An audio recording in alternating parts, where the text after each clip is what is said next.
Malayan mention கட்டடம் அருகே உள்ள கில்லான் ஆற்றில் ஒரு முதலை தென்பட்டுள்ளது.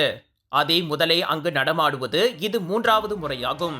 சனிக்கிழமை காலை 10:19 மணியளவில் பொதுமக்களிடம் இருந்து கிடைத்த புகாரை தொடர்ந்து சம்பவ இடத்திற்கு APM எனப்படும் கோலாலம்பூர் பொது தற்காப்பு படை 2 குழுக்களை அனுப்பி வைத்தது. பின்னர் போலீஸ், வனவிலங்கு மற்றும் தேசிய பூங்காக்கள் துறையான பர்களித்தான் துணையுடன் முதலையை பொறிவைத்து பிடிக்க இரவு 11 மணிக்கு கூண்டோடு தயாராக இருந்தோம்.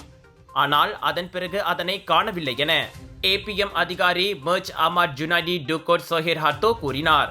மோசமான வானிலை மற்றும் பெருக்கெடுத்து ஓடும் ஆற்று நீரால் முதலையை பிடிக்கும் பணிகள் பாதிக்கப்பட்டுள்ளன. இந்நிலையில் பாதுகாப்பு கருதி பொதுமக்கள் அப்பகுதியை நெருங்க வேண்டாம் என கேட்டுக் கொள்ளப்பட்டுள்ளது.